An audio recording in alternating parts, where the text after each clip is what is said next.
ನಮಸ್ಕಾರ, ನಿಮ್ಮ ಸವಿಸಂಪು ಯೂಟ್ಯೂಬ್ ಚಾನಲ್ಗೆ ಸ್ವಾಗತ. ಇವತ್ತು ನಾನು ಸಂಕ್ರಾಂತಿ ಹಬ್ಬಕ್ಕೆ ಎಳ್ಳು ಬೆಲ್ಲ ಮಾಡ್ತಾ ಇದ್ದೀನಿ. ಈ ಎಳ್ಳು ಬೆಲ್ಲ ಮಾಡೋಕ್ಕೆ ಬೆಲ್ಲವನ್ನು ಸಣ್ಣ ಸಣ್ಣ ಪೀಸ್ಗಳಾಗಿ ಕಟ್ ಮಾಡಬೇಕಾಗುತ್ತೆ. ಅಂದರೆ ಪುಡಿ ಪುಡಿ ಥರ ಆಗಬಾರ್ದು. ಅದಕ್ಕೋಸ್ಕರ ಬಿಸಿಲಲ್ಲಿ 4 ಗಂಟೆಗಳ ಕಾಲ ಒಣಗಿಸಿ ನಂತರ ಒಂದು ಚಾಕುವಿನ ಸಹಾಯದಿಂದ ಹೀಗೆ ಕಟ್ ಮಾಡ್ಕೊಳ್ತಾ ಸಣ್ಣ ಸಣ್ಣ ಪೀಸ್ಗಳಾಗಿ ಮಾಡ್ಕೋಬಹುದು. ನೋಡಿ, ನೀವು ಗಮನಿಸಿ, ಬೆಲ್ಲ ಹೀಗೆ ಕುಟ್ಟಿದಾಗ ಕೇವಲ ಪೀಸ್ಗಳಾಗ್ತಾ ಇದ್ದಾವೆ ಹೊರತು ಪುಡಿ ಆಗ್ತಾ ಇಲ್ಲ. ನಾನಿಲ್ಲಿ 2 ಅಚ್ಚು ಬೆಲ್ಲವನ್ನ ಪೂರ್ತಿ ಹೀಗೆ ಸಣ್ಣ ಸಣ್ಣ ಪೀಸ್ಗಳಾಗಿ ಮಾಡ್ಕೊಳ್ತಾ ಇದ್ದೀನಿ.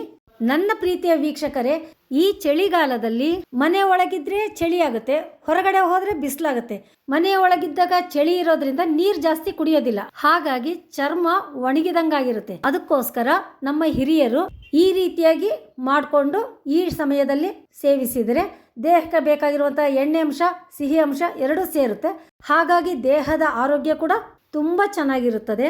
ನನ್ನ ಪ್ರೀತಿಯ ವೀಕ್ಷಕರೇ, ಈಗಿನ ಡಾಕ್ಟರ್ಗಳಿಗಿಂತ ನಮ್ಮ ಹಿರಿಯರು ಎಷ್ಟು ಜಾಣರಿದ್ರು ಅಂತ ಹಾಗೆ ಗಮನಿಸಿ. ಇಲ್ಲಿ ನೋಡಿ, 2 ಅಚ್ಚು ಬೆಲ್ಲಿನಿಂದ ಸಣ್ಣ ಸಣ್ಣದಾಗಿ ಕಟ್ ಮಾಡ್ಕೊಂಡಂಥ ತುಂಡುಗಳು ಇಷ್ಟು ಪ್ರಮಾಣಕ್ಕಾಗಿದ್ದಾವೆ. ಇದನ್ನು ಪುನಃ 2 ಗಂಟೆಗಳ ಕಾಲ ಇನ್ನೊಂದ್ಸಲ ಬಿಸಿಲಲ್ಲಿ ಚೆನ್ನಾಗಿ ಒಣಗಿಸಿ. ಯಾಕಂದರೆ ಶೇಂಗಾ, ಎಳ್ಳು, ಪುಟಾಣಿ ಜೊತೆ ಇದನ್ನು ಕೂಡಿಸಿದಾಗ ನೀರು ಹೊಡ್ಕೋಬಾರ್ದು ಅಂತ ಬಿಸಿಲಲ್ಲಿ ಇಟ್ಕೋಬೇಕು ಅಂತ ಹೇಳ್ತಾರೆ.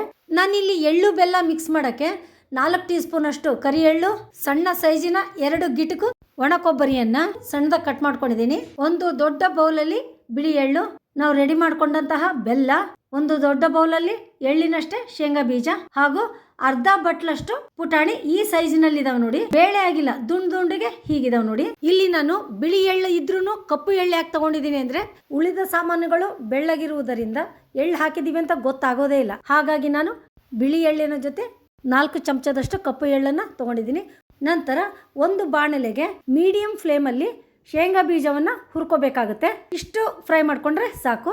ಜಾಸ್ತಿ ಫ್ರೈ ಮಾಡ್ಕೊಂಡ್ರೆ ಏನಾಗುತ್ತೆ ಅಂದರೆ ಸೀದೋಗ್ಬಿಡ್ತವೆ. ನಂತರ ಕಪ್ಪು ಎಳ್ಳನ್ನು ಫ್ರೈ ಮಾಡ್ಕೊಳ್ಳಿ. ಕಪ್ಪು ಎಳ್ಳಾಗಲಿ ಬಿಳಿ ಎಳ್ಳಾಗಲಿ ಸಿಪ್ಪೆ ತುಂಬ ತೆಳ್ಳಗಿರೋದ್ರಿಂದ ಸ್ಟವ್ ಸಿಮ್ಮಲ್ಲಿ ಇಟ್ಕೊಂಡು 2 ನಿಮಿಷ ಫ್ರೈ ಮಾಡಿಕೊಂಡ್ರೆ ಸಾಕು. ನನ್ನ ಪ್ರೀತಿಯ ವೀಕ್ಷಕರೇ, ಇಲ್ಲಿ ನೋಡಿ, ಬಿಳಿ ಎಳ್ಳಿನ ಮಧ್ಯೆ ಅಲ್ಲಲ್ಲೇ ಕಪ್ಪು ಎಳ್ಳು ಕಾಣಿಸುತ್ತಲ್ಲ, ಎಷ್ಟು ಚೆನ್ನಾಗಿ ಕಾಣಿಸ್ತಾ ಇದೆ. ಟೇಸ್ಟ್ ಕೂಡ ತುಂಬ ಚೆನ್ನಾಗಿರುತ್ತೆ. ನಂತರ ಸ್ಟವ್ ಆಫ್ ಮಾಡಿಕೊಂಡು ಬಾಣಲಿ ಎಷ್ಟು ಬಿಸಿ ಇತ್ತೋ ಅಷ್ಟರಲ್ಲೇ ಹುರಿಗಡಲೆ ಅಥವಾ ಪುಟಾಣಿಯನ್ನು ಹುರ್ಕೋಬೇಕಾಗುತ್ತೆ. ಈಗ ಶೇಂಗಾ ಕಾಳು ಫ್ರೈ ಮಾಡ್ಕೊಂಡಿದ್ವಲ್ಲ, ಅವು ತಣ್ಣಗಾಗಿರ್ತದೆ. ಅವುಗಳ ಸಿಪ್ಪೆ ತೆಗೆದು ರೆಡಿ ಮಾಡ್ಕೊಂಡಿದ್ದೀವಿ. ನೋಡಿ, ಜಾಸ್ತಿ ಫ್ರೈ ಮಾಡದೇ ಇರೋದಕ್ಕೆ ಎಷ್ಟು ಚೆನ್ನಾಗಿ ಬೆಳ್ಳಗೆ ಕಾಣಿಸ್ತಾ ಇದ್ದಾವೆ. ಒಂದು ದೊಡ್ಡ ಬಾಣಲೆಗೆ ಒಂದಾದ ಮೇಲೊಂದರಂತೆ ಹಾಕೊಳ್ಳೋಣ. ಮೊದಲಿಗೆ ಶೇಂಗಾ ಬೀಜ, ನಂತರ ಒಣ ಕೊಬ್ಬರಿ, ಪುಟಾಣಿ ಹಾಗೂ ಎಳ್ಳನ್ನ ಸೇರಿಸ್ಕೊಂಡಿದ್ದೀವಿ. ಕೊನೆಯಲ್ಲಿ ರೆಡಿ ಮಾಡ್ಕೊಂಡಂತಹ ಬೆಲ್ಲವನ್ನು ಸೇರಿಸ್ಕೊಂಡು ಚೆನ್ನಾಗಿ ಮಿಕ್ಸ್ ಮಾಡ್ತಾ ಇದ್ದೀವಿ. ಆಹಾ, ಎಷ್ಟು ಚೆನ್ನಾಗಿ ರೆಡಿಯಾಗಿದೆ ನೋಡಿ. ಈಗ ಎಳ್ಳು ಬೆಲ್ಲ ಮನೆಯಲ್ಲಿಯೇ ರೆಡಿಯಾಗಿದೆ. ಹೀಗೆ ರೆಡಿಯಾದ ಎಳ್ಳು ಬೆಲ್ಲ ಮಾರ್ಕೆಟಲ್ಲಿ, ಅಂಗಡಿಲಿ ಸಿಗುತ್ತೆ, ಇಲ್ಲ ಅಂತಲ್ಲ. ಆದರೆ ಮನೆಯಲ್ಲಿ ಮಾಡಿದ ಎಳ್ಳು ಬೆಲ್ಲನೇ ತುಂಬ ರುಚಿಯಾಗಿರುತ್ತೆ.